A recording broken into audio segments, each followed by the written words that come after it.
We're finally back. Another episode of Dynasty Theory. Mitch, what's up, buddy? How's it going, man? Dude, my kid got his tonsils out. We woke up early. We were at the hospital all day. We just got home. But as we always say, there's always time for Dynasty Theory. Well, except for last week when there wasn't time for Dynasty Theory. That but we'll ignore that. Different. That was different. We'll ignore that. All right. Dude, more than anything. All right. We're in I said we're kicking off the dog days of summer here. Mm-hmm. Tonight, we're going to talk about some June 2023 Dynasty buys. But as we typically do, gearing more towards overarching discussions here as opposed to just the four players we're going to be discussing. I want to open it up a little bit to kind of talk about the prototypes that we're going to be discussing and more generalizations, if you will, than just, hey, here's four guys, go out and acquire them. And I think we're going to have some good discussions here because I think we're going to have some disagreement. I think so. Dan had quite a list, and I see some comments in the chat. Dan's not here, so what does that matter, really? Yeah, Dan had some guys he wanted to discuss, and we said, well, you're not going to be on the show, so we're not going to talk about them. He can drop them in the Discord. So, Mitch, kick us off here. The first guy you want to talk about, somebody that you might be looking to acquire here as we just chug along during the offseason. My biggest buy right now, and I think this is the one that you disagree with the most, is Kenny Pickett. I think Kenny Pickett he's in the tier right now to where people hated him coming in as a rookie, and they're not going to be willing to change their views on him now. Just like I didn't love him as a rookie. The Steelers have everything you want for a quarterback, though. Is the offensive line going to be at least average? Yeah. Skill position players, they're probably a top 10 unit as far as that goes when you combine them all.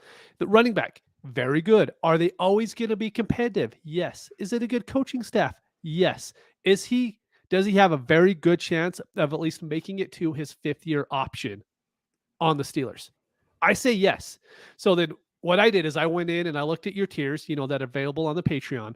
And here's the tier above him and the tier of guys that he's in. We have Jared Goff, Kirk Cousins, Geno Smith.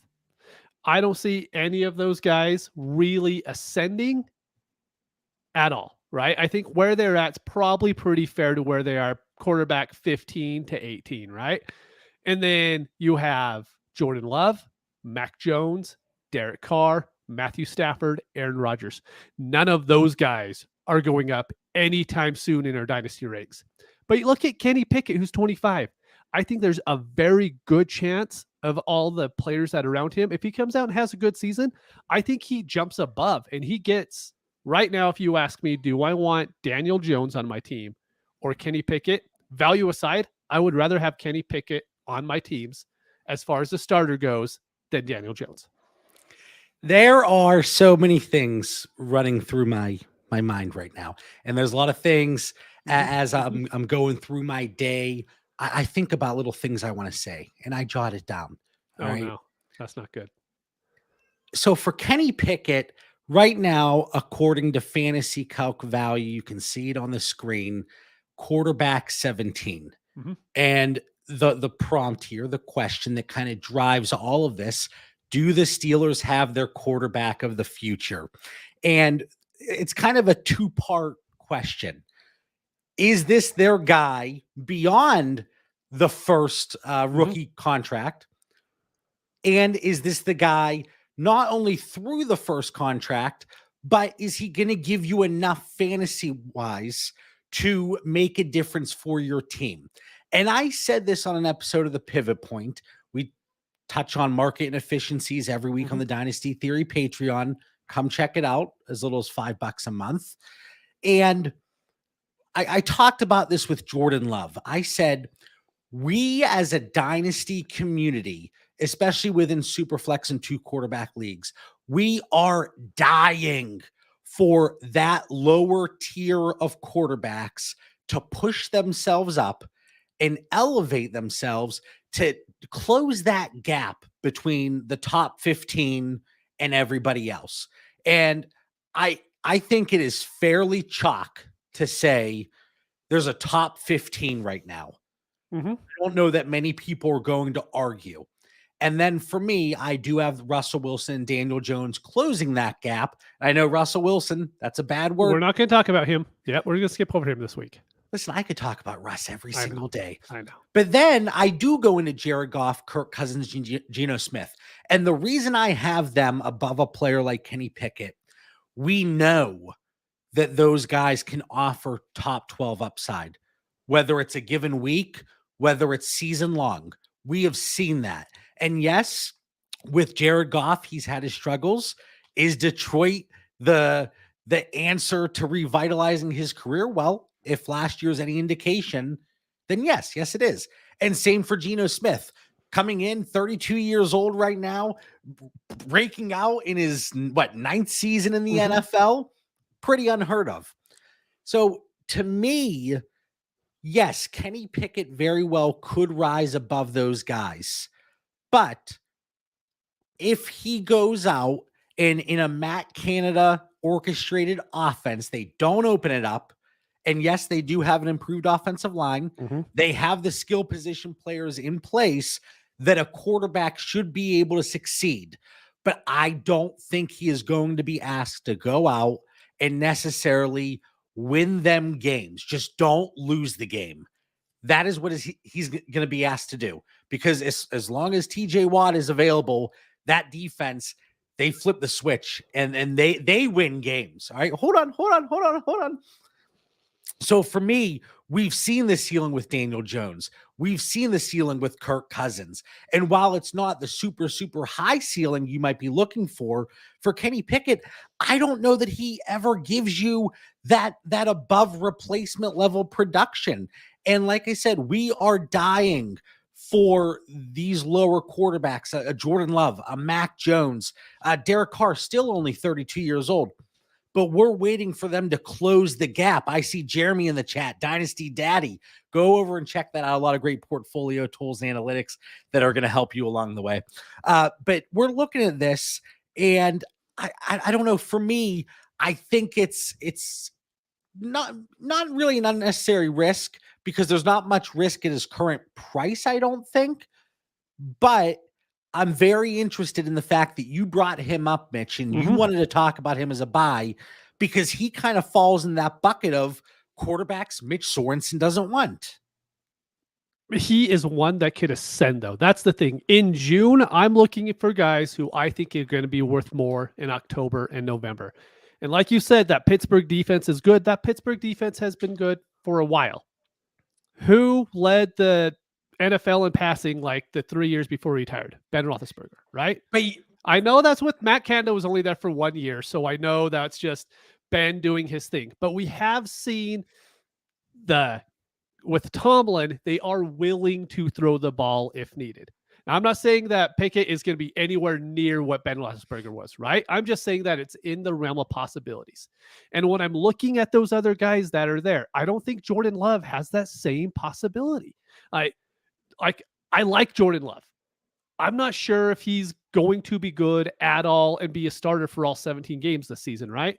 I at least have a very good feeling Pickett is going to start all 17 games this season.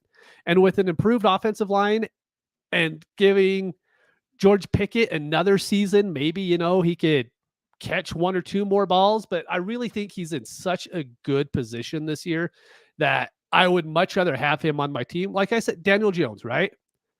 Why do we like Daniel Jones? Well, he runs, right? He also gets injured quite a bit, but we love Dable. We love what Dable does, right?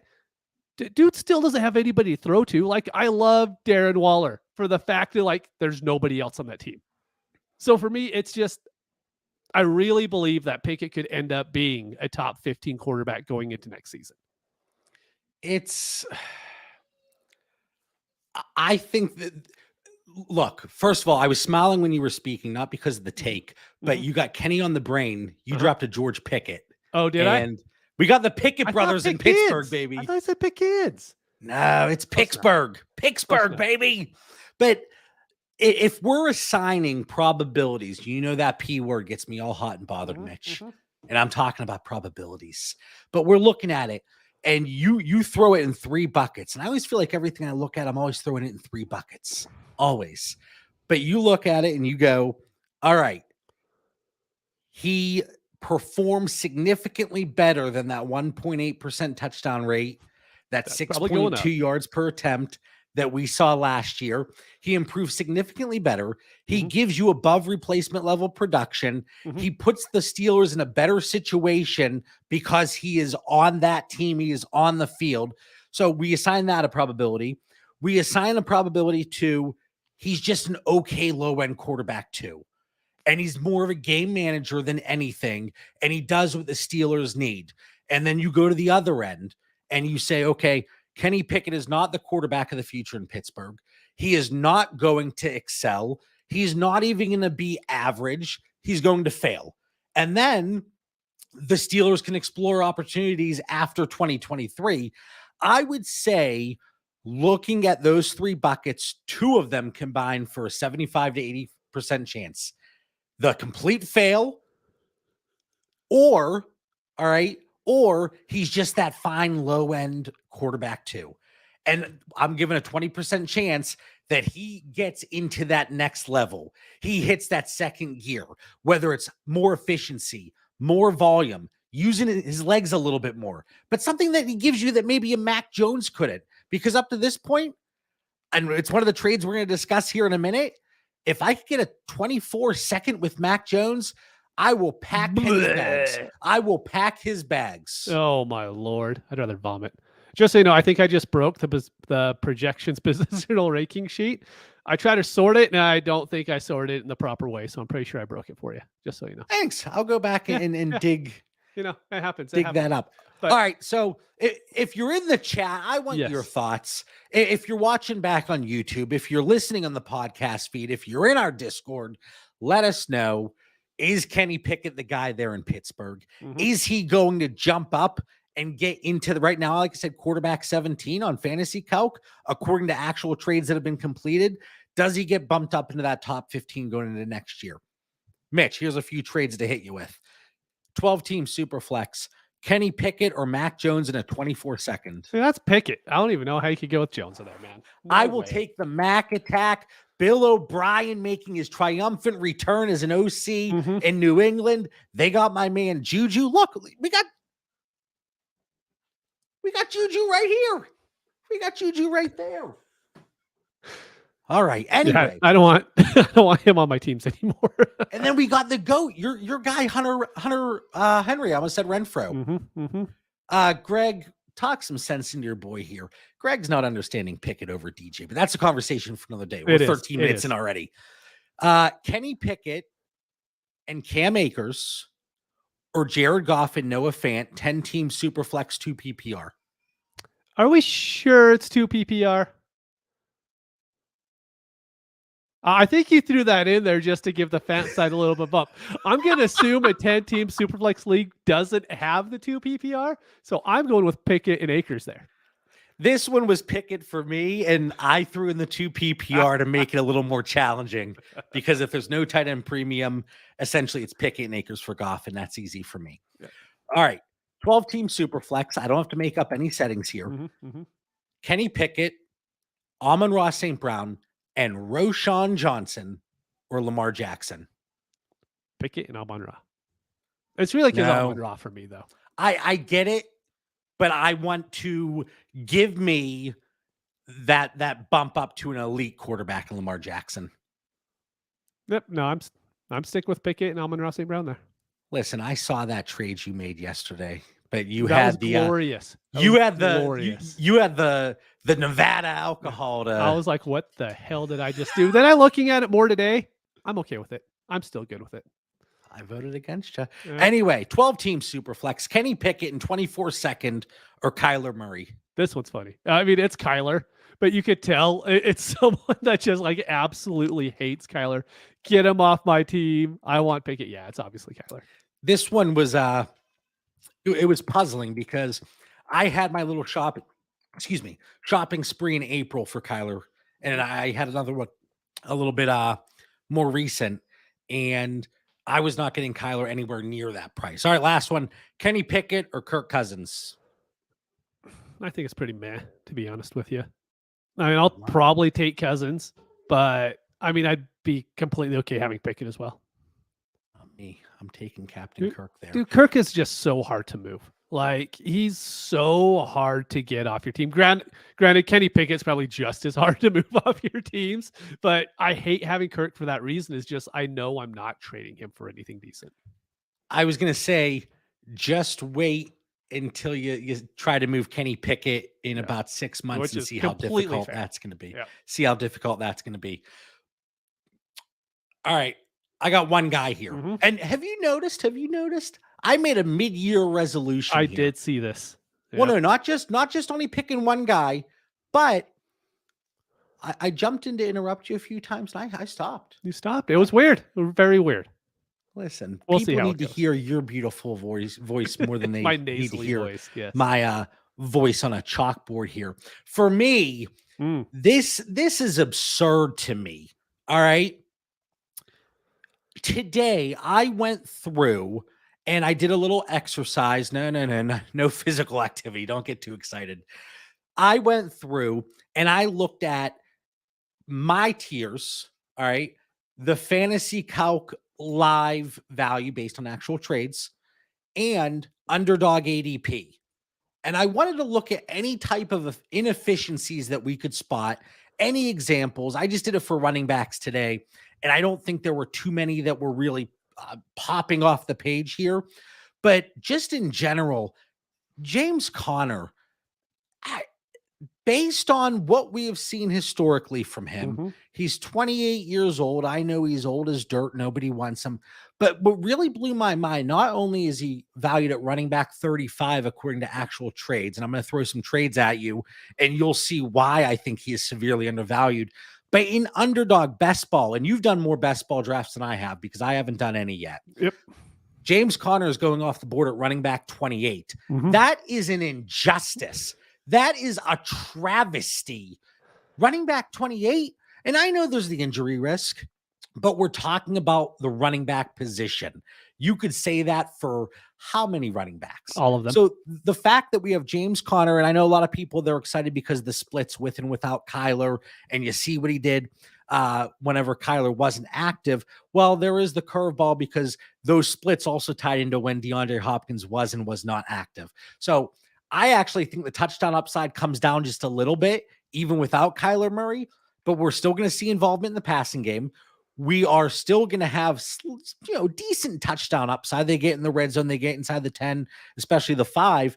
But I do think losing a player like DeAndre Hopkins is going to limit the overall high value touches that we can see inside that 5-yard line. So like I said, I think that comes down a little bit, but James Conner, he is primed. If he stays healthy, even if he doesn't, if we see 10, 12 active games for a top 12 season on a per game basis. We saw it last year. All right. I think it was up to 15 points per game, somewhere around there.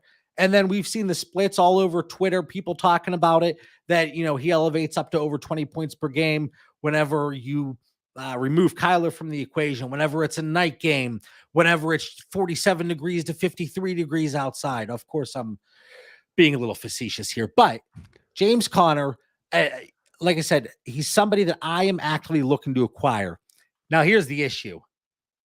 I'm running into a lot of roadblocks, okay? Put together a nice little package. The response, well, you want to send me a first, James Conner's yours. That's not quite market here. Okay. So, Mitch, let's run through some trades. Or do you have any thoughts on James Conner? I think you're a big Conner guy, too. I think what everyone ends up being afraid of is they buy into the notion of, without Kyler, this offense is going to be so bad, they're never going to score touchdowns. And we see that narrative going into the season for so many teams. I mean, we heard that with the Seahawks last year, right? You can't draft any Seahawks because we're never going to see them in the red zone, so you don't worry about it. But I'll just point to Dameon Pierce last year. That Houston offense was god awful. But Pierce produced weekly for you. I think James Conner can do the exact same thing. Even in the projections, we only have him for 14 games, I think, and he's still a top 12, 14 back for us. So for us, I'm all in on this. Actually, I didn't realize how bad his draft value was on Underdog, because if so, I'd have a lot more shares of him. Yeah, that's what really blew my mind. Not only his dynasty value and running back 35. Listen, I get it. He's not a 21-year-old, 22-year-old running back, and even better, he's not a wide receiver or quarterback because nobody wants running backs anyway. And I know we're sitting here in June. Hey, don't look to acquire running backs right now because it's not point scoring season. You can get through this time of the year without making a move like that. But in general, it is such a low value move that can really pay dividends whenever the season approaches. So right now, let me go through some actual trades that went through. James Conner in a 25 second or Joe Mixon in a 25 fourth. I'll take Conner.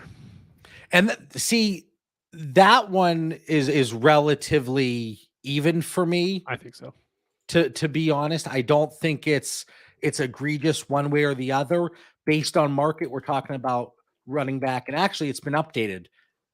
James Conner, as of this morning, was running back 35. Now it's running back 33.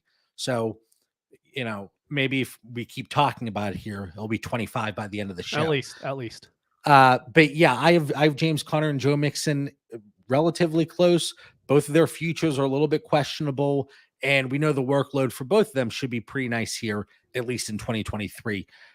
James Conner for Kadarius Toney, 10-team Superflex. See, the 10-team, I don't plan on ever starting Kadarius Toney, so I'm going James Conner. 12-team, I'll still take James Conner.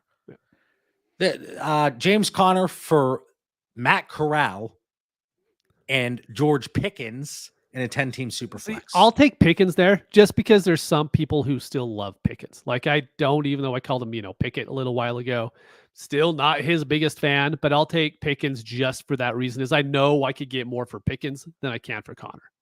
See, for me, this one would come down to roster construction, the way I'm trying to shape my team. But like you mentioned with Toney in a 10-team Superflex, am I saying George Pickens and Kadarius Toney are the same? No. Mm-hmm. But it might, based on my roster, lean me more towards going with the running back. Matt Corral, obviously, no offense to him, but let's ignore him for the point of this conversation. Yep. I could be swayed, certainly, to go James Conner straight up over George Pickens. And that is more of a reflection on how I view George Pickens in the immediate future. And we always say how much of an impact that certainly has on dynasty value. Without a doubt. Yep. 12-team Superflex. Can I throw 2 PPR in here to make it? You can throw whatever PPR. 5 PPR. James Conner for Sean Tucker, who has not even been cleared yet. He has not even stepped on the field. Plus Isaiah Likely. All right, it's James Conner. Did you cherry pick? I have to ask, did you cherry pick these, or were these just the trades that you saw? They were the most recent trades involving James Conner where he was the centerpiece on one side.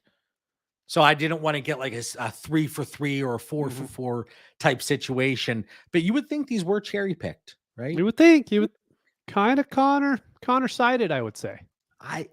But the running back 33, that certainly would not completely disagree with those trades. I mean, if James Cook or James Conner, Cook, I guess. I actually have a few offers out there still. James Cook for James Conner. I was just going through to see. You probably have something added, though, knowing you. It's probably not a straight up one. Me? Yeah, I know, right? That doesn't sound like me. But again, it's a mistake as dynasty managers to go out, well, James Cook is 23. Yes, but when you go look out the next 2 years, exactly, who is giving you more usable weeks? Who is giving you a higher ceiling? Who is giving you more production for your fantasy teams? So while yes, he is 5 years younger, and it sounds very counterintuitive as we sit here in June saying go with the older back. Well, I feel a heck of a lot more confident if James Conner is active starting him than I do at James Cook. So while I have them tiered together, I mean, if James Conner were 26, he would be elevated that much more. Of course, yeah. Within dynasty rankings. Greg, he's my cheerleader here today. Conner over James Cook if contending. All right, Mitch, You want to talk about Mr. Puka? I do. And so we specifically called this a June buys for a reason, right? So with Puka Nacua, he is the rookie wide receiver for the Rams who could actually see time on the field this year. Right now, the wide receiver 2 there is more than likely Van Jefferson. Maybe the wide receiver 3 is Tutu Atwell or Ben Skoranek or whatever his name is. But the drumbeat's already started for Puka Nacua. You could see it. We've seen a lot of news blurbs already in the Discord being posted of people like, hey, Puka's actually pretty good. Hey, you should keep an eye on Puka. So when he was in rookie drafts this year, you could get him for a 4th round every single time. He was always available in the 4th. He was on. I picked him up off waivers post draft. I actually looked at waivers because I wanted to say it, but I wasn't sure when he was picked up. So I'm like, we'll just say he's drafted in the 4th. But I really think there's a good chance to where he's going to end up being a 3rd round value by the end of training camp. I don't know if he's going to be extremely good on the field. He's probably going to go 40 catches, 400 yards, something like that. Probably something really close to what our projections have. But the one thing I'll always buy into is Matthew Stafford being able to make bad wide receivers or mediocre wide receivers extremely good. So, I mean, not taking that part out of it, but Stafford's the dude who led the 2 best wide receiver seasons that we've ever had in the NFL. He was the quarterback for both of them. You look at Kenny Golladay. Kenny Golladay was amazing with the Lions. Leave Stafford, he sucks. You could say the same. Golden Tate was pretty good in Seattle. Then he was with Stafford. He was awesome. Same thing with Eric Ebron. There's so many people you could bring up to where you could say a lot of wide receivers end up making the quarterback good. I truly believe Stafford is one of the few quarterbacks that end up bringing mediocre talent and making them really good and earning them a lot of money in the NFL. So while I love Van Jefferson, I used this. Do you remember what the YouTube video we did? It was Theory Throwdown, Van Jefferson versus Antonio Gibson. It was. Yeah. I mean, it's not that far off. I'm a little off. Yeah. But I mean, I like Van Jefferson then. I just don't know if the dude will ever stay healthy, if he'll ever do anything. Tutu Atwell is nothing. Ben Skoranek is whatever. But I think we will continue to see the drumbeat going for Puka Nacua to where we are going to see a value shift from today until the end of September. And so if you could get him within that window, or sorry, beginning of September, I should say. If you could get him then, I think you're going to get a value bump and maybe you move him for an early 3rd instead of spending a late 3rd for him right now. One of my favorite videos that we've ever done, and it was the Theory Throwdown. We did it for a few weeks and, it's tough keeping. I mean, we couldn't even stick to our schedule tonight. We jumped on 45 minutes early. Sure did. But we did a video, and the premise for those of you that don't know, the Theory Throwdown was I would pick 2 players, and I had to make sure there were 2 players that were close in ADP, and I had to make sure that Mitch was pro one and Dan was pro the other. And we did an episode, it was like 10 to 15 minutes long, on Sam Darnold versus Drew Lock. And man, that was 15 minutes people will never get back. That was great. That was beautiful. I still won. That's the only thing that matters. I think he did. But anyway, and Greg says in the chat, Cup loves Puka. And I talked about this. Puka is an anagram for A cup, as in Cup Light, maybe. I don't know. Okay. I see that. I don't know. So if you're, you buy into that kind of stuff, #analysis. This situation, this is not a player that for many reasons really popped off for me during the rookie draft process. But, 5th round draft pick out of BYU, fairly wide open depth chart after you get through Cooper Kupp and Tyler Higbee at tight end. And we know that, Cam Akers is not that heavily involved in the passing game. So there are going to be opportunities if this offense not necessarily gets back to where it was during the Super Bowl run, but certainly better than last year. And I think there is potential for that. And it's one of the reasons that I've had Matthew Stafford highlighted in green on my tiers for quite some time. But back to Puka, Ron's in the chat saying that's Haller's guy. I get it. Yep. He led all FBS receivers with at least 50 targets and yards per route run in 2022, 3.53. He's also that nice combination of big play potential and ability with yards after catch and his ability to go deep with a higher, a above average ADOT. I don't want to say it was astronomical, but it was certainly above average. So there are opportunities here. Could Puka finally give them something to kind of replace Robert Woods when he was at his peak? That's what they need, is they need that guy.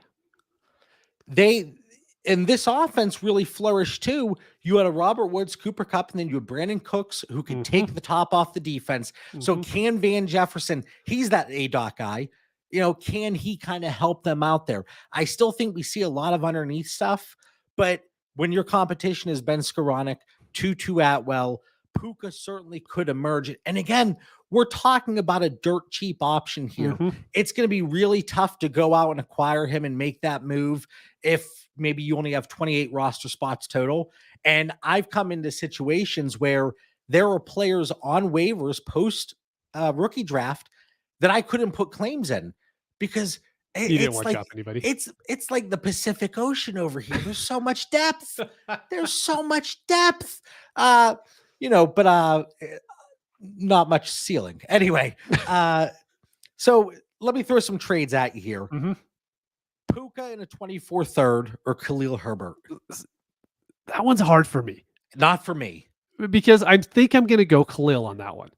Just because I know, I love Roshan, man. I love Roshan. I think he's going to take over the backfield, but I could easily be wrong. And I would much rather be wrong having Khalil Herbert on my team than having Puka Nacua on my team, right?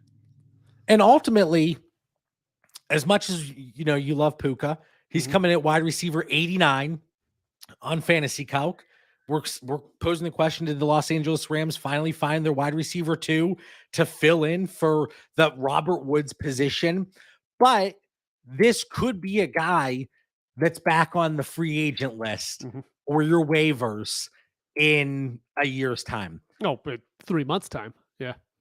Think about, look at guys like David Bell, Jalen Tolbert. I liked both. Decent NFL draft capital, both going in the third round, both going mid to late second round in rookie drafts. But now you have Puka coming in the 5th round. If he doesn't show out, and again, going in the 4th round of rookie drafts or wasn't even drafted at all, he's going to be a guy that can hit waivers relatively early. So for me, this is an easy one, and it was Khalil Herbert. And I'm trying to see if Puka's updated. Now he's still wide receiver 89. So we're talking primo value. That's what we buy here. Jay says, can Khalil pass block though? No, not as well as Roshan. And Dan Lamagna would have his ass on the bench immediately. Dan's not here, so I can say the A word. That's true. I always try to slip one PG-13 word in there when Dan's not around. Puka or a 24 third, but it's a 10-team super flex. That's the thing. If it was 12-team, I would take Puka over the 3rd. But 10-team, that could easily end up being a top 25 draft pick. And for that, I can't take Puka for that.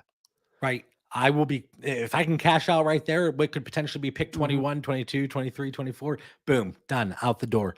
This was an interesting one because I feel like it's somebody that one player's a vet. They have the name recognition. And you're probably thinking, wow, I just want to add a vet. Maybe give me a bye week production, but it's a dead end. So that right there gives away my answer here. But Puka for Marvin Jones straight up. It's Puka. Just go with the upside. Again, this might be a player that hits waivers sooner rather than later, but Marvin Jones is 110 years old. And probably is on waivers in a lot of leagues, to be honest. Right. So the fact that he was even rostered there, and I'm sure I have Marvin rostered on a few trash teams or in deep leagues. And, I say I have him rostered on trash teams. Get those points off your roster, JB. What are you thinking here? A little upset with myself, Mitch, because to kick off the show, I said, not only are we going to discuss these 4 players, and we still have one more, but I wanted to provide some generalizations and overarching conversations. I think we have. To an extent, but I'm always thinking, can I just throw some things here? By all means. Obviously, you're not going to agree with this, but going back to Kenny Pickett, it's a situation where We have a youngish quarterback that I don't think gives you that ceiling. I don't think gives you that production, as I mentioned. So I don't want to, keep going on and on and on. But overall, if there's the opportunity, I don't think you'll disagree with me here. If there's that opportunity to move those mid-tier quarterbacks and package them up to get a Dak, get a Lawrence, whatever the case may be, you're on board to do it. I think the only thing that you and I will disagree with, once I'm in that tier where Pickett is, where Jordan Love is, where Mac Jones is, give me a plus either way, and I'm shifting. And I think that's where we disagree. Yeah, I think that's where I disagree, because I would just rather have Pickett over a lot of those guys in that same tier.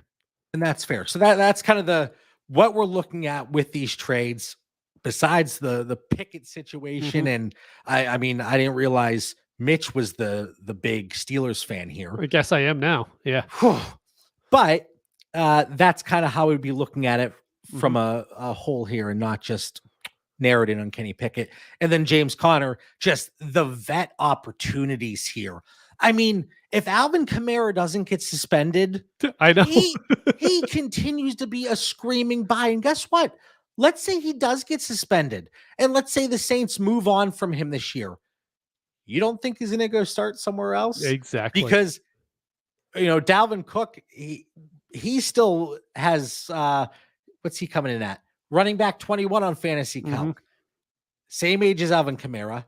Alvin Kamara has just shown that elite presence in the passing game. So overall, I don't want to belabor the point here, but getting that vet production now, we've passed free agency. We've passed the NFL draft.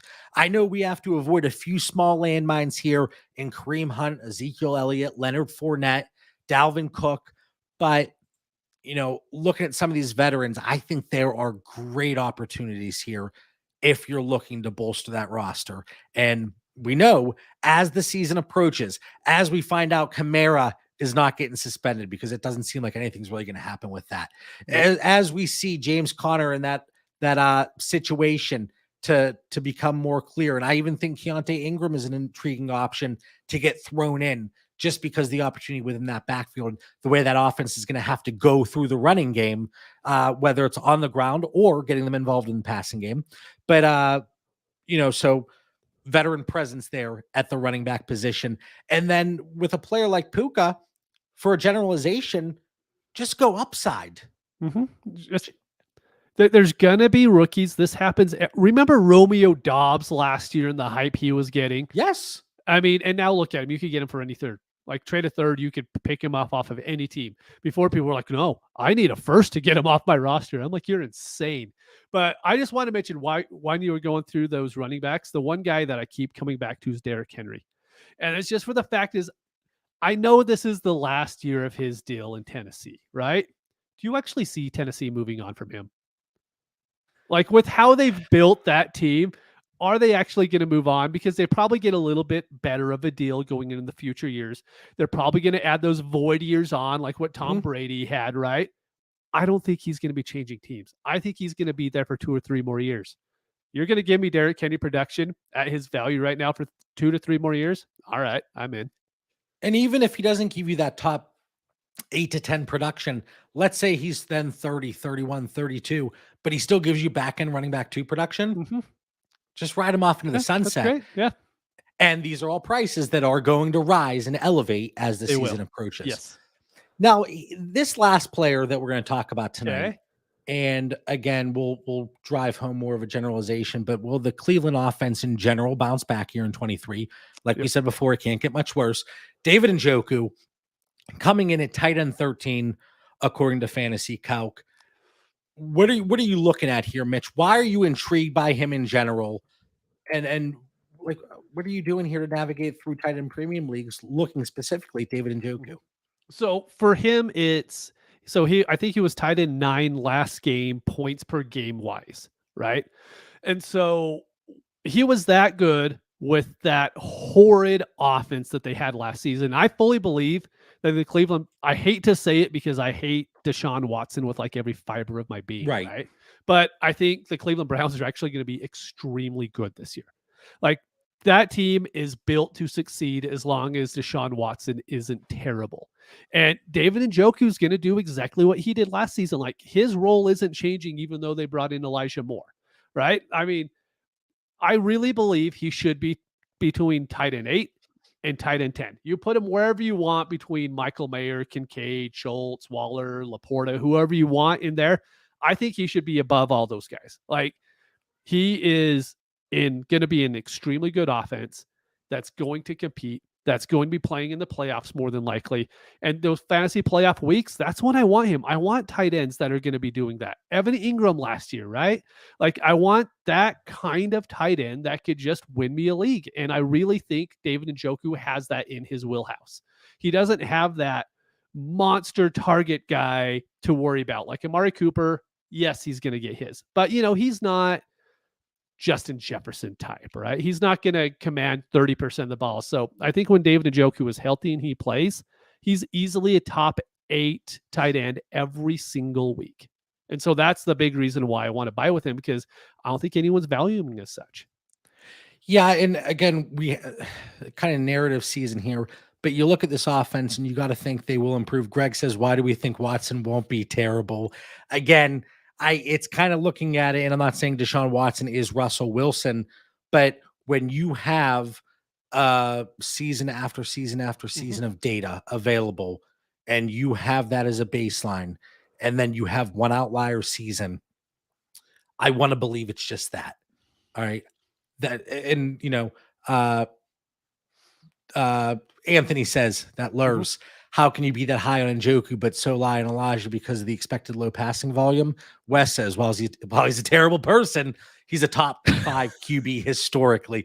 I mean, he gives you that elite production. We didn't see it last year, but again, I'm looking at that. We have that historical data available, and I tend to lean towards that larger sample size as opposed to a season that we saw this past year when he missed the first 6 games, when he missed the entire 2021 season, and then all of the off the field issues that that he had going on there. So what about Anthony's question here?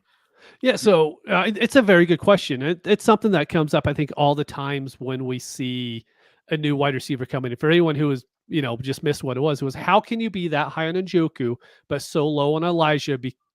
I think, because of the expected low passing volume.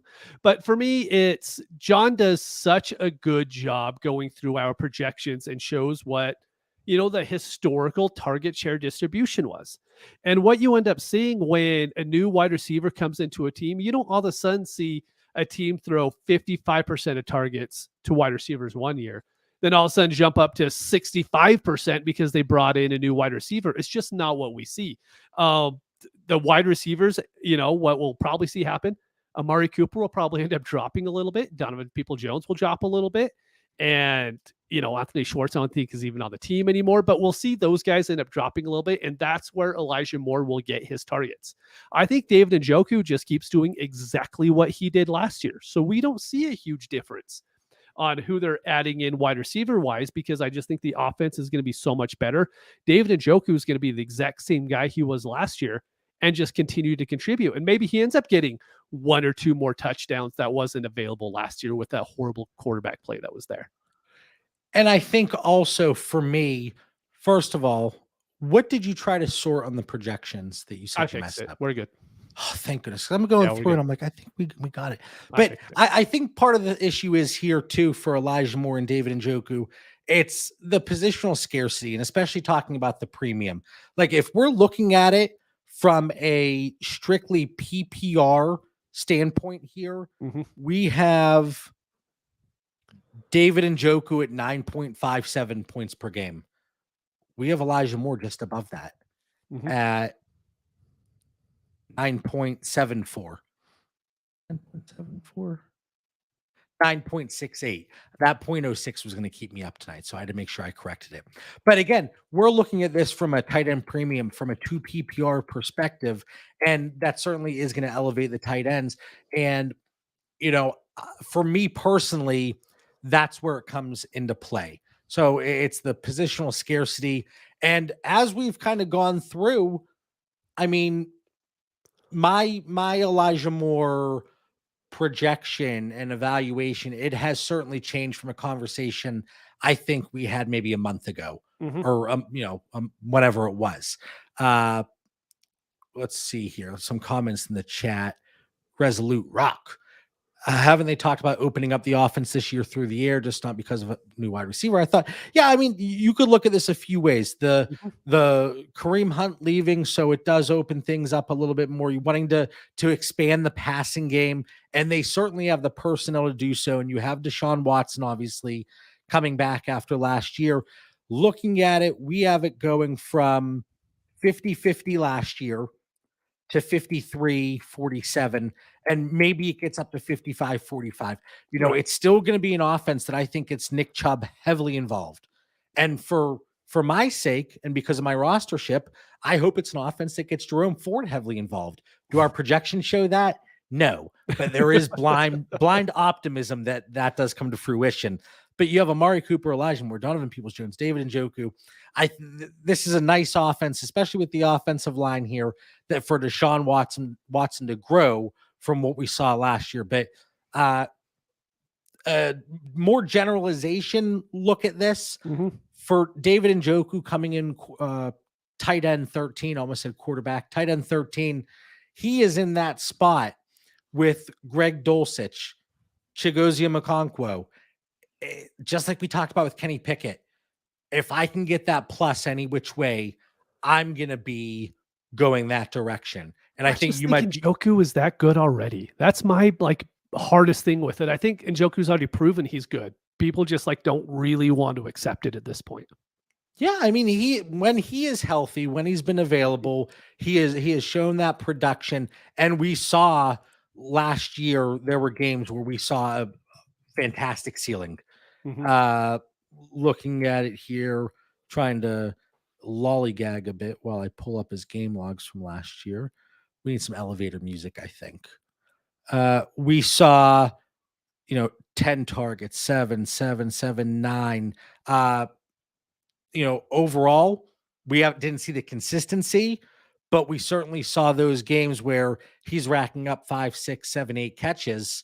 And in 2 PPR, if you're going to give me a tight end that's going to accumulate like that, that's certainly something that I'm on board with. But let's get through some of the trades that have actually been completed here. 2 PPR, David Njoku or Cam Akers? Njoku. For me, cop out. I have them tiered together.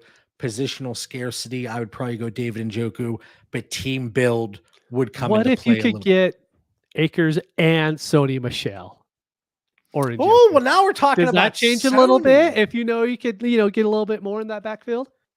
Well, in that case, I'd be going after Kyron Williams. I'd be going over Zach Evans. I mean, I don't even know if Sony Michel is on the game day roster. I don't think he is either. But it's a great callback. Going back to the Rams for a second stint. But anyway, David Njoku, and this is a trade that is in one of my Dynasty Theory commission leagues. I'm going to be rolling out another one here shortly. 2 PPR, 12 teams. David Njoku or 25 first. 25. But it's the 2-point premium. I'm taking Njoku there. Yeah, there were some comments in the chat. It was very one-sided, and it was not the side that you just picked. Oh, I knew it wouldn't. It's okay. All right, let me know what you think about this one. 10-team Superflex. We'll say 2 PPR because if it's not, I think it shifts even more towards the other way. Okay. Jerry Jeudy, David Njoku, 24 second. Remember, it's only 10 teams, and a 25 third, or Dalton Kincaid. Oh Lord, it's Jerry Jeudy. I'll take Jerry Jeudy over Kincaid in the 10 team anyways. That was me getting my hammer out. That's a smash. Yeah. Give me Jeudy and Njoku. And then David Njoku for a 24 second and a massive 24 fourth. Fourth. If it's a first, I might have to reconsider, but yes. Njoku. Yep. All right. I always love the comments in the chat. Yeah, and they help so much with these shows.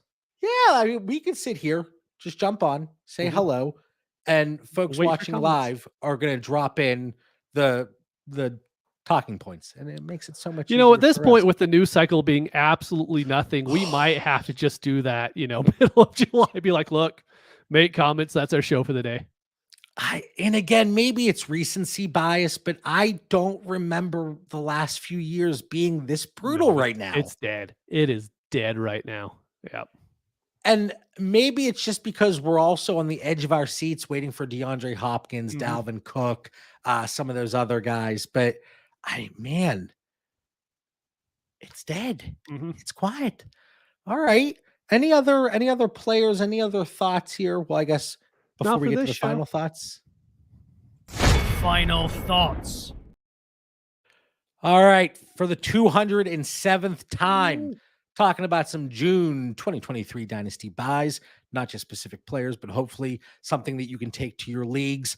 And even if you don't have, or maybe if you have one of those players rostered, we were able to throw some ideas out there, generate some thoughts that you could get out there in your leagues. All right, Mitch, what do you got? Okay, so I actually thought maybe doing a whole show on this just to really drive the point home. But I think we really need to consider that Dynasty players are just smarter than they were 4 to 5 years ago. Agreed. When you go on Twitter, we see a lot of things. Something happens and it turns in, oh, hey, go buy this player or sell low on this player or do whatever, sell high, sorry, or buy low. But I think the problem is there's not actually those buying and selling points happening anymore. Dynasty players are just so much smarter than they used to be. Like I used to, like DFS, you can make money if you hardly even tried back in 2015, 2016. Winning at DFS, anybody can do it if you put 3 minutes of research in. I really think Dynasty was that way 4 or 5 years ago. If you just paid a little bit of attention, you'd win at Dynasty. Now I think it's getting to the point where you have to play a little bit harder. And I think that's why we see a lot of people going away from Dynasty now, because it's not that free ROI that it always was. So while we see a news blurb, I don't think it's immediately, hey, go buy this player because people are going to be selling them low. I just don't think it's the case anymore. And I think we really, really need to understand that moving forward. Otherwise, you're behind the 8 ball and you're trying to buy players that aren't going to be sold for a low cost in the first place.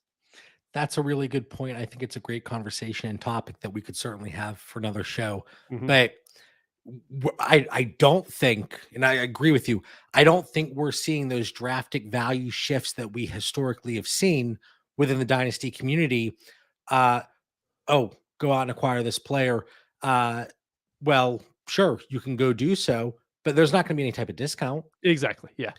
And managers, it seems like they are being more and more patient and seeing things through with, even a Dalvin Cook situation. Go out and try to acquire him for cheap. I don't know that you can. Cheaper than what he should be. That's there's so many situations where I think it is just people being a little bit more patient. Yep. And you can see it with all these different valuations of players, right? And you see their values over time. You might see a little dip or a little spike whenever news hits or rumors hit, but it tends to go back to where it was maybe in a couple weeks. Yeah, it's like it needs to be an anomaly for it to really be it needs to be like a Tua situation, right? To where people are like, maybe he doesn't play, or a Tyreek Hill situation from 4 or 5 years ago, or something like that, for you actually see a huge value switch. But I just don't think we see it anymore. All right. Well, I'm getting ripped on here from Dan and Wes, so let's wrap it up. We don't want to use any more words. For Mitch Sorensen, I'm John Bauer. We got Dan Lamagna in the chat as he's kicking back at the beach. I hope you're having that daiquiri for me, buddy. We'll catch everybody next week. Make sure you like, subscribe, all that good stuff. And if you enjoy the content, come check us out over at patreon.com/Dynasty Theory. We got the Dynasty tiers, projections, all that good stuff. I've said enough. Have a great night.